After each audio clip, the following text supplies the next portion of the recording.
ভালোই চালায় মোটামুটি, লাইক মাইকেল সুমাকার। খুবই অ্যাডভেঞ্চারাস একটা রাইড হতে চলছে, এটা বোঝাই যাচ্ছে।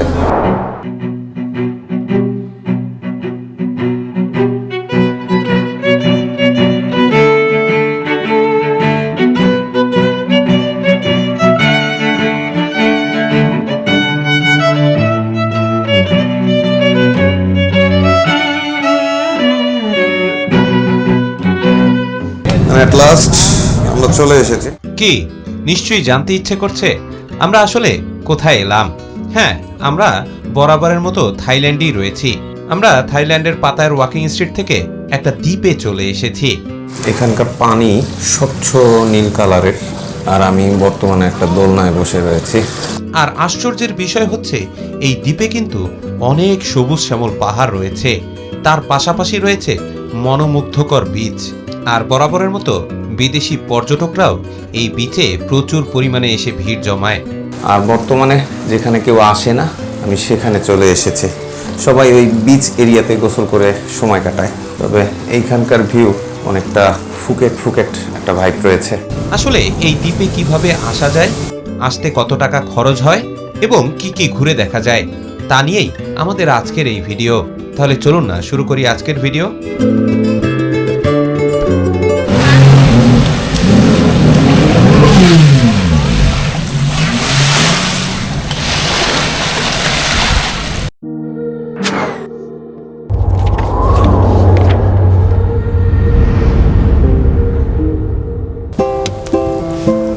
শুভ দুপুর বন্ধুরা, আমরা আমাদের হোটেল থেকে বের হয়েছি আজকের পাতায়ার দ্বিতীয় দিনের সফরে। আমরা এখন যাব হচ্ছে এখানকার বিখ্যাত একটা আইল্যান্ডে, এবং পাতায়া আসলে এই আইল্যান্ডে যায় না এমন লোক খুব কমই খুঁজে পাওয়া যাবে। আর ওই আইল্যান্ডের নাম হচ্ছে কোরাল আইল্যান্ড অথবা কোলার্ন আইল্যান্ড। আমরা এখন ওই আইল্যান্ডে যাওয়ার জন্য একটা ফেরিতে চড়বো, কারণ ফেরিতে করে খুব কম খরচে যাওয়া যায়। এছাড়াও অন্যান্য মাধ্যম রয়েছে, আমরা একে একে সব আপনাদেরকে বলবো। আগে চলুন আমরা ফেরিঘাটে যাই, যেহেতু আমাদের হোটেলটা বিচ রোডের সাথেই, আর ওই ফেরিঘাটটাও বিচ রোডেই পড়েছে, যার কারণে হেঁটেই চলে যাওয়া যাবে। হোটেল থেকে বের হয়েই একটা রাস্তা রয়েছে, এবং এটা হচ্ছে বিচ রোডের আগের রাস্তা। এটা অল টাইম একটু বেশি ব্যস্ত থাকে। আমরা এখন হোটেল থেকে বের হয়ে হাঁটছি। আর এই পাতায়ার জীবনযাত্রা একটু ডিফারেন্ট। মূলত এখানকার বেশিরভাগ মানুষজনই দিনের বেলা ঘুমায়, আর রাত হলে সগরম হয়ে ওঠে। যতই রাত বাড়তে থাকে ততই লোকজনের আনাগোনা বাড়তে থাকে। এটাই পাতায়ার জীবন। আর এখানে সারা রাত পার্টি করে দুপুর 3টার সময় ওঠা লোকের সংখ্যা নেয় কম নয়। এই জায়গাগুলোই রাত হলে মানুষজনে একদম ভরপুর থাকে, এখন একদম খালি। দেখতে দেখতে আমরা বিচ রোডে চলে এসেছি। আর বিচ রোডের সামনেই বিচ, আর বিচের সামনেই বিস্তীর্ণ সমুদ্র। এটাই হচ্ছে বিচ রোড।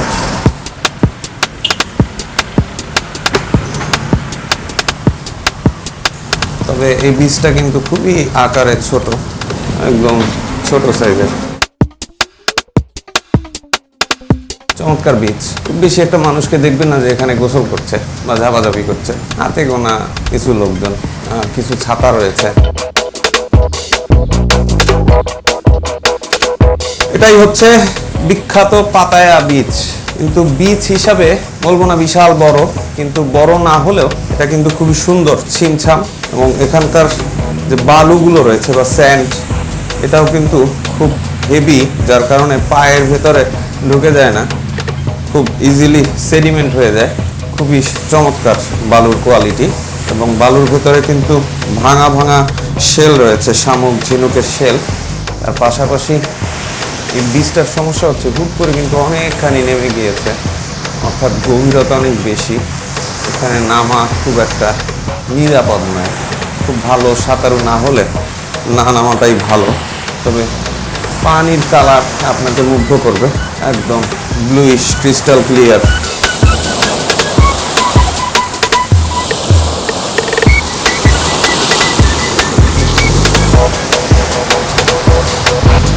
এখানে নানা রকম বোট রয়েছে।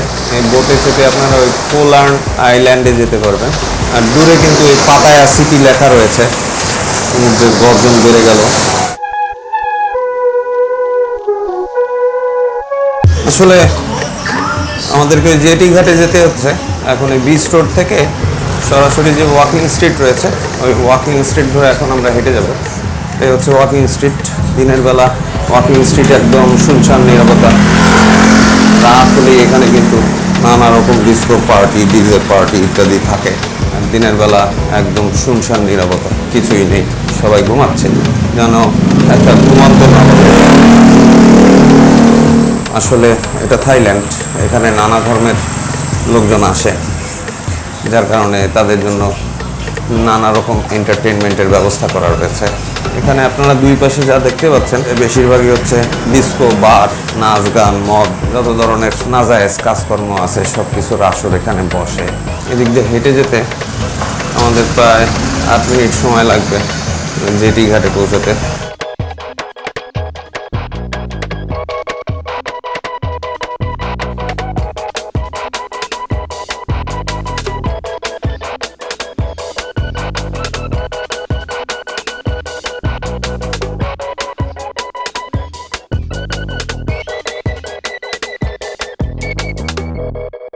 আর এটাই হচ্ছে ওয়াকিং স্ট্রিটের শেষ। আর দেখতে দেখতে আমরা কিন্তু বড় পাতায়া লেখার সামনে চলে এসেছি। মূলত ওয়াকিং স্ট্রিটটা যেখানে শেষ হয়েছে সেখান দিয়ে হাতের ডান দিকে চলে গিয়েছে ওই ফেরিঘাটের বোটে ওঠার ওয়াকওয়ে। এই রাস্তা ধরে হেঁটে ওই ফেরিঘাট যেতে হয় আর ফেরিতে চড়তে হয়।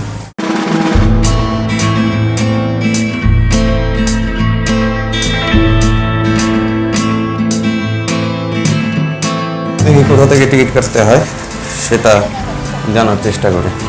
50 বাত, 300 বাত রাউন্ড ট্রিপ। মানে হচ্ছে স্পিড বোটে আপনারা যদি যান সেক্ষেত্রে ভাড়া এটা। আর নর্মাল ফেরি কিন্তু ওদিকে রয়েছে, বিশাল বড় ফেরিঘাট। এই বোটগুলোতে করে যেতে আপনাদের 300 বাত খরচ হবে যাওয়া আসায় রাউন্ড ট্রিপ।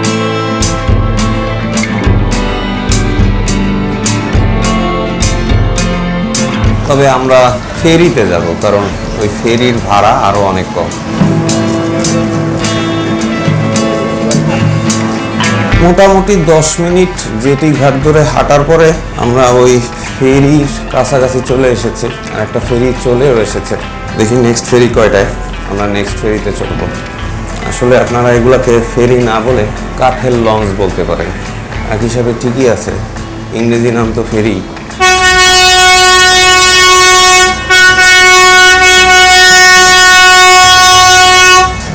ফেরিঘাট ভাড়া হচ্ছে 30 বাত পার পার্সন। ফেরি চলে এসেছে। আমরা মাত্র 30 বাত দিয়ে টিকিট কেটে নিলাম। এখন আমরা ফেরিতে উঠছি, just like pirate of the Caribbean.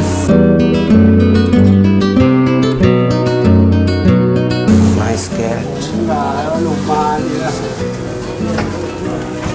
জন্মভূমির নিচতলায় বসার কোনো জায়গা নেই। দেখি উপরে কোনো জায়গা আছে কিনা। নিচতলায় কোনো জায়গা নেই, আমরা উপরে যাচ্ছি।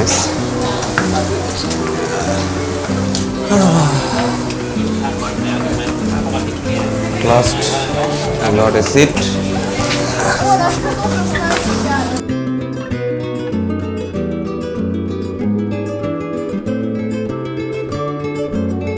আর অবশেষে আমাদের মহান শিপটি যাত্রা শুরু করছে। এটাকে শিপ বলবো না কাঠের লঞ্চ বলবো বুঝতে পারছি না, তবে স্থানীয়ভাবে এটাকে ফেরি বলা হয়। আর আমি একদম অপারেটিং রুমের সামনে রয়েছি। এই ফেরিতে চেপে এখন আমি চলে যাব। আমাদের জাহাজ ছেড়ে দিয়েছে।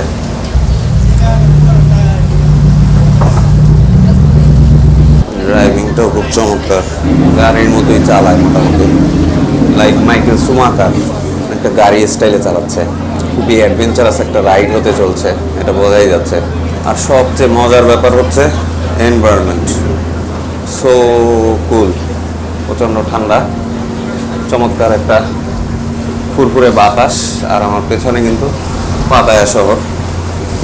এটা আমরা ছেড়ে যাচ্ছি একটা অজানা দ্বীপে।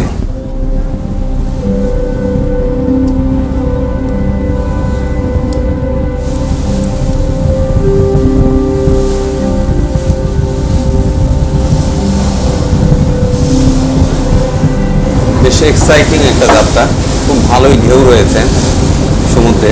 আসলে এইদিকে পানির নিচে কোরাল থাকার কারণে ঢেউগুলো খুব এলোমেলো হয়ে থাকে, প্রচুর বেশি ঢেউ হয়, বিশেষ করে সমুদ্রের নিচের ঢেউটা অনেক বেশি হয়। আর ওইদিকে দেখেন লাইট হাউস। মূল পাতায়া শহর থেকে এই দ্বীপের দূরত্ব মাত্র 7.5 কিলোমিটার, আর ফেরিতে করে এই দ্বীপে যেতে সময় লাগে মাত্র 20 থেকে 30 মিনিট। আর আপনারা যদি স্পিডবোটে করে যাত্রা করেন সেক্ষেত্রে মাত্র 10 থেকে 15 মিনিটের ভেতরেই পৌঁছে যাবেন। তবে ভাড়াটা কিন্তু একটু বেশি গুনতে হবে। যেখানে আমরা ফেরিতে মাত্র 30 বাত গুনেছি, সেখানে স্পিডবোটে করে প্রায় 5 গুণ বেশি ভাড়া গুনতে হয়, অর্থাৎ 150 বাত। পাতায়া থেকে আমরা এখন অনেকটাই দূরে চলে এসেছি, প্রচুর যাত্রী উঠেছে।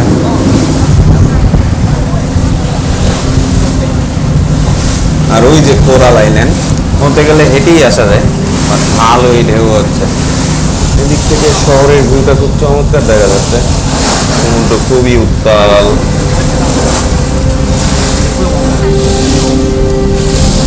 প্রচুর পর্যটক উঠেছে, পেছনের সাইডে বসার জায়গা রয়েছে। বিড়ালটা ঘুরে ফিরে আবার চলে এসেছে।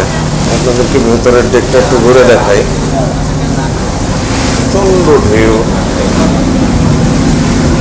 এখানে অনেক লাইফ জ্যাকেট রয়েছে। এটা হচ্ছে পেছনে বসার জায়গা, খুব বাবল করে, যার কারণে এখানে চলা অবস্থায় হাঁটাহাঁটি করা যায় না।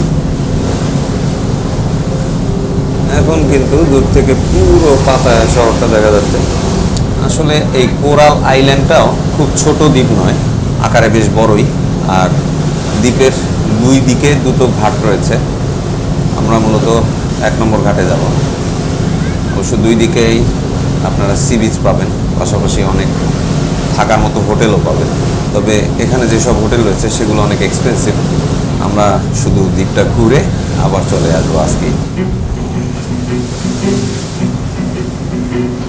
প্রচন্ড ঢেউ আর প্রচুর উত্তাল সমুদ্রের মাঝখান দিয়ে আমরা এখন ছুটে চলছি সেই কোরাল আইল্যান্ডে।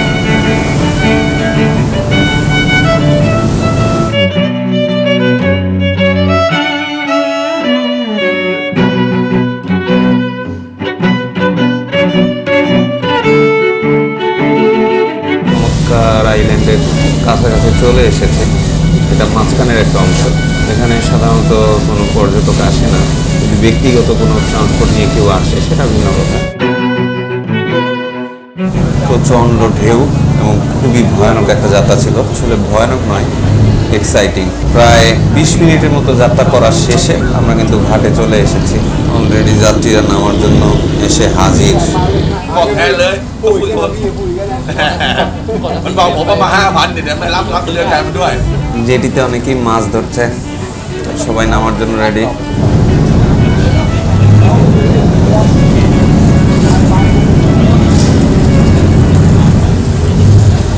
এট লাস্ট আমরা চলে এসেছি।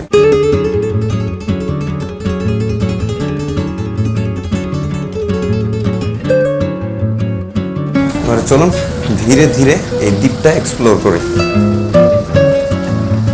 দেখেন এখানে শিপে করে গার্বেজ পরিবহন করা হচ্ছে এবং সেটাও আবার ক্যারিয়ার দিয়ে ওঠানামা করা হচ্ছে।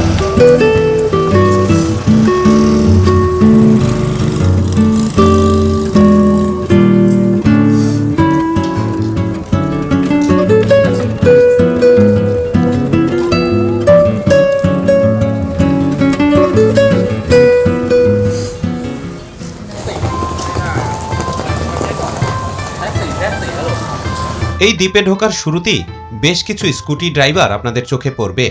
এরা কিন্তু আপনাদেরকে দ্বীপের অন্য প্রান্তে যাওয়ার জন্য বেশ করে প্রস্তাব দিবে। তবে এই স্কুটিতে চড়ে আপনারা যদি ভ্রমণ করেন সেক্ষেত্রে আপনাদেরকে প্রায় 4 থেকে 5 গুণ বেশি অর্থ খরচ করতে হবে। বর্তমানে আমি কোরাল আইল্যান্ডের বাইক স্ট্যান্ডে দাঁড়িয়ে রয়েছি। এখানে আসার সাথে সাথে সবাই বাইক ভাড়া নেওয়ার জন্য চিল্লাচিল্লি শুরু করবে। মূলত এর ভাড়া হচ্ছে আসা যাওয়া 200 বাত, কিন্তু আপনারা ওই একটু সামনে গিয়ে টুকটুকে চেপে খুব আরামই 30-60 বাতে আসা যাওয়া কমপ্লিট করতে পারবেন। সো অর্থ বাঁচাতে চাইলে ওভাবে যেতে পারেন, আর যদি একটু চিল আউট করতে চান, হ্যাং আউট করতে চান, সেক্ষেত্রে definitely bike very good option. তবে এখানে কিন্তু বাইক নিজে রেন্ট নিয়ে নিজেও চালানো যায়, আবার ড্রাইভারের পেছনে বসেও যেতে পারেন। শুরুতেই চমৎকার একটা মার্কেট আপনারা এখানে খুঁজে পাবেন। এখানে আপনারা বেশ কিছু পোশাকের দোকান পাবেন, জেন্টস, লেডিস, বিভিন্ন পোশাক আশাক রয়েছে, পাশাপাশি খাবার রয়েছে। এই যে গাড়িগুলো আপনারা দেখতে পাচ্ছেন, এগুলো মূলত এই দ্বীপে যারা হোটেলে ওঠে তাদেরকে পরিবহনের জন্য ব্যবহার করা হয়। আর আমরা যেহেতু হোটেলে উঠিনি, তাই আমাদেরকে পায়ে হেঁটেই চলতে হচ্ছে।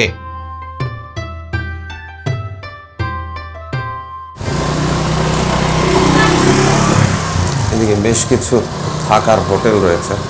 আর মার্কেটটা পার হয়ে কিছু দূর যাওয়ার পরেই আমাদের চোখে পড়ল টুকটুক স্ট্যান্ড। মূলত এখানকার এই টুকটুকে চেপে আপনারা দ্বীপের অন্য প্রান্তের বিচে যেতে পারবেন। আমরা এখানকার ট্যাক্সি স্ট্যান্ডে চলে এসেছি। এখানেও বেশ কিছু দোকান রয়েছে। সবচেয়ে মজার ব্যাপার হচ্ছে নিচে বেশ কিছু পাখি ঘুরে বেড়াচ্ছে। আমি বর্তমানে একটা টুকটুকে চড়েছি বিচে যাওয়ার জন্য। এটার করে ভাড়া হচ্ছে 20 টাকা। আর এই টুকটুকের যাত্রাটা যথেষ্ট রোমাঞ্চকর এবং কমফোর্টেবল। আমার সাথে আরো 2 জন পর্যটক যাচ্ছে। আমরা এখন দ্বীপের জেটি ঘাটের সামনে থেকে রওনা দিয়েছি। আর এদিককার রাস্তাঘাট খুবই সরু, আর এখানে বেশ কিছু বৌদ্ধ মন্দিরও রয়েছে। বিচটা ঘুরে এসে এগুলো সবই আমরা আপনাদেরকে ঘুরে দেখাবো। এখান থেকে ডিস্টেন্স খুব বেশি একটা নয়, ওই বিচের দূরত্ব মাত্র 2 কিলোমিটারের মতো। আর গাড়িতে করে যেতে সর্বোচ্চ 5 থেকে 6 মিনিট সময় লাগে, আর ভাড়া পড়ে 20 বাট। পুরো দ্বীপের রাস্তাটা মূলত সিমেন্টের ব্রিক দিয়ে তৈরি করা হয়েছে। আর এই পাশে আসতেই আমরা প্রকৃতির সবুজ ছোঁয়া পেলাম। এছাড়াও এইদিকে বেশ কিছু রিসোর্টও আমাদের চোখে পড়ল, যেগুলো এই সবুজ প্রকৃতির মাঝেই তৈরি করা হয়েছে। আরও আশ্চর্যের বিষয় হচ্ছে, আমরা যতই ভেতরে যেতে থাকলাম ততই উঁচু উঁচু পাহাড় আমাদের চোখে পড়তে শুরু করলো। বাংলাদেশে একমাত্র মহেশখালী দ্বীপে গেলেই পাহাড় দেখা যায়, সেটাও আমি শুনেছি মাত্র, কখনো যাওয়া হয়নি। আর এখানে এসেই কোনো দ্বীপের মাঝে এরকমের উঁচু পাহাড় দেখতে পেলাম। আর সবচেয়ে বড় কথা হচ্ছে, পাহাড়গুলো কিন্তু সবুজ শ্যামলে ভরা, অত্যন্ত চমৎকার। আর দ্বীপের কিছুটা ভিতরে আসতেই আমাদের চোখে পড়লো চমৎকার পাহাড়ি এলাকা, উঁচু উঁচু পাহাড়, সবুজ পাহাড়, তার মাঝখান দিয়ে চলে গিয়েছে রাস্তা, একটা ওয়াকওয়ে রয়েছে। আর পাহাড়ের সৌন্দর্য অপূর্ব, তার পাশাপাশি রয়েছে অসংখ্য সবুজ গাছপালা, মাঝে মাঝে জাতীয় ছাউনি, সেটাও ট্রেডিশনাল থাইল্যান্ডের স্টাইলে বানানো। আপনারা বলতে পারেন কমপ্লিট গ্রিনল্যান্ড। যদিও এ সকল পাহাড়ে ওঠা যায় কিনা তা আমার জানা নেই, কারণ বেশিরভাগ মানুষই ওই সি বিচের অংশটুকু ঘুরেই আবার ফিরে চলে যায়।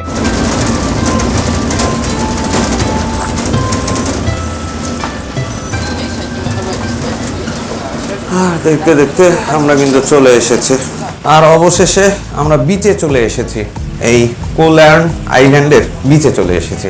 কিন্তু এটাও ছোট একটা বিচ, প্রচুর ছাতা রয়েছে বসার জন্য, সবাই সানবাথ করছে।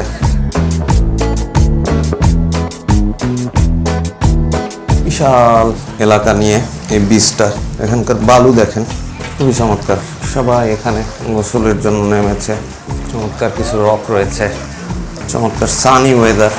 তার পাশাপাশি সবাই এখন সমুদ্রে স্নান করছে, আর এখানকার পানি একদম ক্রিস্টাল ক্লিয়ার। এদিকে চমৎকার কিছু রক রয়েছে।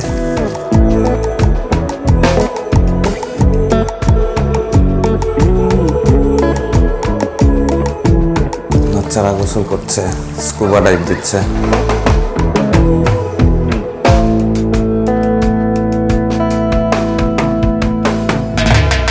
সাধারণ ভিউ এই বিচের। এক কথায় এই বিচটা অসাধারণ। সাধারণত আইল্যান্ডের বিচ যেরকমের হয় সেরকমই, তবে এর সৌন্দর্য অসাধারণ, কারণ পেস্ট কালারের পানি, মাঝে মাঝে চমৎকার সব পাথর রয়েছে, জায়গায় জায়গায় দেখেন ছোট ছোট কোরাল রয়েছে, এগুলো কিন্তু কোরাল। মানে চলুন বিচের এই দিকটা একটু ঘুরে দেখি।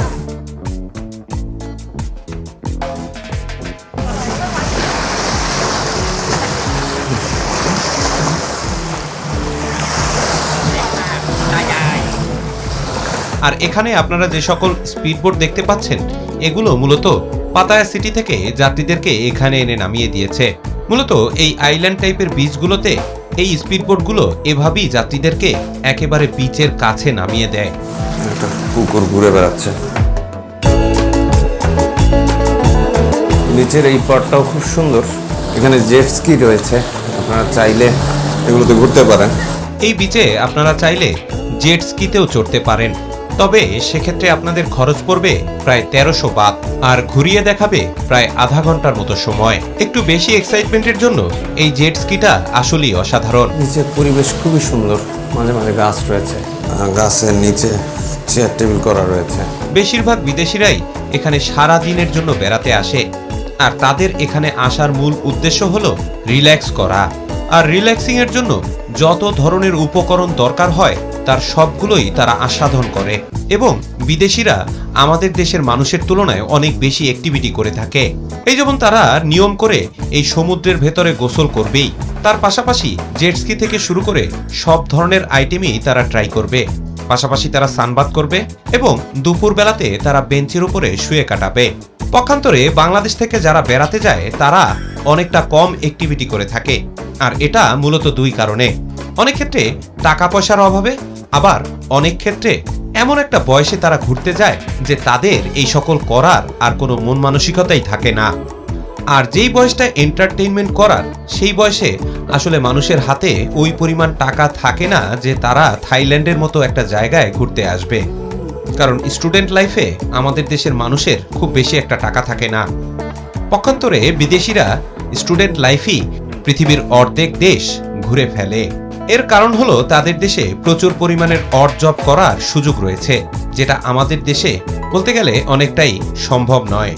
আর ওদের মতো করে প্রায় বছরে 2-3 লাখ টাকা খরচ করে এরকমের একটা ট্যুর দেওয়াও আমাদের দেশের মানুষের জন্য সত্যি দুষ্কর। আবার যেই বয়সটায় টাকা হাতে আসে সেই বয়সে এরকমের লাফালাফি ঝাপাঝাপি করার মন মানসিকতা একেবারেই ভেঙে যায়। এই কারণেই বিদেশিদেরকে আমাদের চেয়ে বেশি উচ্ছ্বাস প্রবণ দেখা যায়। আর একেবারে রকি মাউন্টেন পার্টে এসে বিচটা শেষ, মোটামুটি এতটুকুই সাইজ বিচের।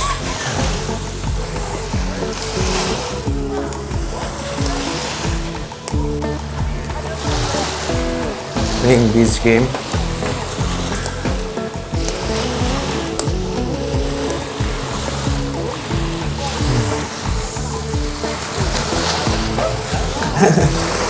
Nice play. আর এদিকে চমৎকার পাথরের পাহাড় শুরু হয়ে গিয়েছে, অসাধারণ। প্রতিটা জায়গায় চমৎকার ছবি তোলার জায়গা।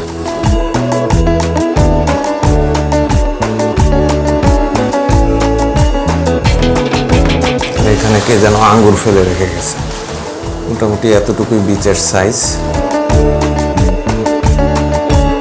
চলুন আর একটু ভিতরে গিয়ে দেখি কি রয়েছে।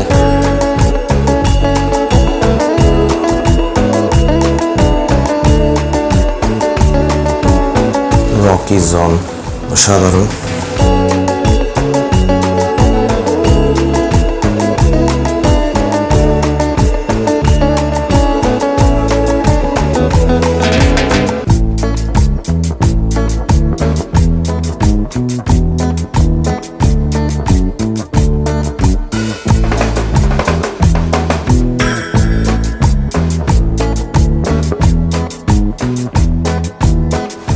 একটা স্থাপনা ছিল, ভেঙে গিয়েছে, বাট এই জায়গার দৃশ্য খুবই চমৎকার। এক কথায় বলতে গেলে এই জায়গার দৃশ্য খুবই চমৎকার। আর বর্তমানে যেখানে কেউ আসে না, আমি সেখানে চলে এসেছি। সবাই ওই বিচ এরিয়াতে গোসল করে সময় কাটায়, তবে এইখানকার ভিউ অনেকটা ফুকেট ফুকেট একটা ভাইব রয়েছে।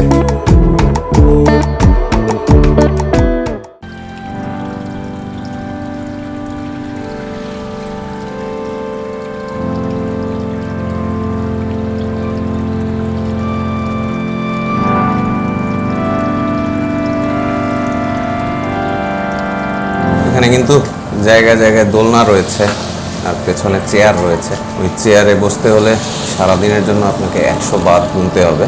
যেহেতু আমি অল্প কিছুক্ষণ রয়েছে, তাই আর খামাখা চেয়ার নিব না।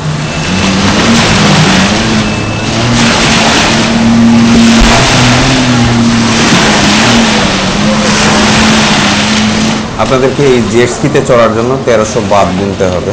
আসলে সব কিছুই এখানে খুব এক্সপেন্সিভ, তবে আধা ঘন্টা ঘোরাবে। অনেকে এখানে জেট স্কি রাইড শেষ করে চলে আসলো, এখন যার যার লাইফ জ্যাকেট ফেরত দিচ্ছে।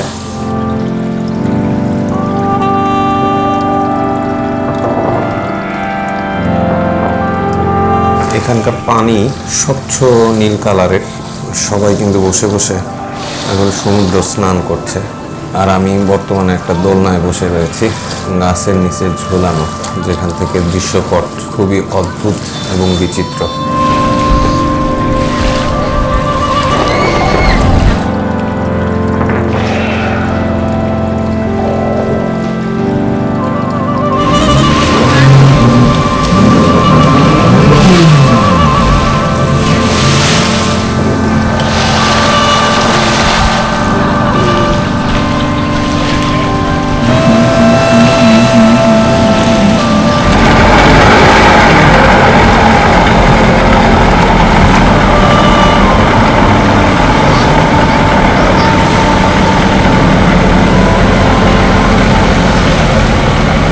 বিচটা ঘোরা শেষ করে আমরা আবার জেটি ঘাটে ফেরত আসলাম। আর এখানে এসে একটা চমৎকার স্কাল্পচার আমাদের চোখে পড়ে গেল। তার পাশাপাশি এখানকার সমুদ্রটাও কিন্তু অসাধারণ সুন্দর। এছাড়াও এই সমুদ্রের পাশে বেশ কিছু দোকানপাটও রয়েছে। আমি এখানেই দুপুরের লাঞ্চটা এখন সেরে নিব।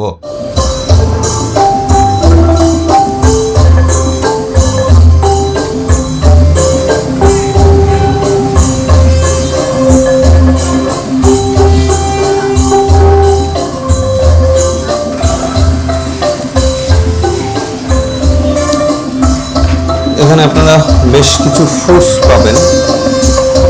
120 কিলো, 120 ওয়াট, 1 কিলো।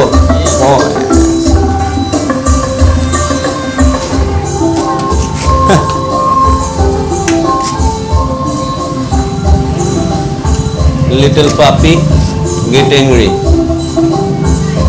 এখানে বিভিন্ন টাইপের দোকানপাট রয়েছে, বিশেষ করে সবগুলোই খাবারের দোকান। নানা রকম খাবার রয়েছে, পিৎজা পাবেন, এখানে পিৎজা রয়েছে বিভিন্ন সাইজের, বিভিন্ন প্রাইজের মধ্যে। স্মল 69 বাদ, চিজ দিলে 20+। খাবারের দোকানে এসে একটা পিৎজা অর্ডার করলাম স্মল সাইজের। মনে হয় না একা খেতে পারবো, বাকিটা সাথে নিয়ে যাবো আর কি। এই পাশে একটা চমৎকার মনস্ট্রি রয়েছে বৌদ্ধ ধর্মাবলম্বীদের, আর এখানে সামনে বিভিন্ন অনুষ্ঠান আয়োজন করা হয়। প্রতিদিনই এখানে নানা রকম অনুষ্ঠান হয়, আবার পুরস্কারও সাজিয়ে রাখা হয়েছে। আর এখানেও একটা বড় মনস্ট্রি রয়েছে।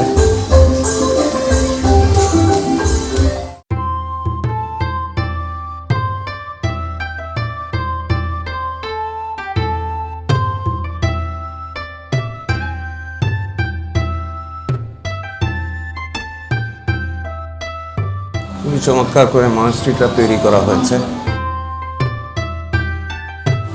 সামনে কিন্তু অনেক খাবারের দোকান রয়েছে। সুতরাং বন্ধুরা, থাইল্যান্ডের কোরাল আইল্যান্ড থেকে আজকের মতো আমরা এখানেই বিদায় নিচ্ছি। ইনশাল্লাহ থাইল্যান্ড ভ্রমণের অন্য কোনো পর্বে আবার আপনাদের সাথে দেখা হচ্ছে। সে পর্যন্ত বিদায়। আসসালামু আলাইকুম রহমতুল্লাহ। আর কোরাল আইল্যান্ডটা দেখা শেষে আমরা আবার পাতায়ার উদ্দেশ্যে যাত্রা শুরু করলাম। আর এবারও যেতে আমাদের ভাড়া পড়ল 30 বাত। থাইল্যান্ডে আপনারা যত জায়গায় ঘুরবেন তার মধ্যে সবচেয়ে সস্তায় ঘোরা বলতে এই কোরাল আইল্যান্ড। এখানে আপনারা অত্যন্ত স্বল্প মূল্যে ঘোরাঘুরি শেষ করতে পারবেন। আর এখানকার সুবিধা হচ্ছে প্রায় আধা ঘন্টা পরপরই ফেরি রয়েছে। আর বর্তমানে আমরা উত্তাল সাগর পাড়ি দিয়ে এই ফেরিতে ছুটে চলছি। আর যেতে যেতে উপভোগ করছি শেষ বিকেলের সূর্য অস্তের দৃশ্য।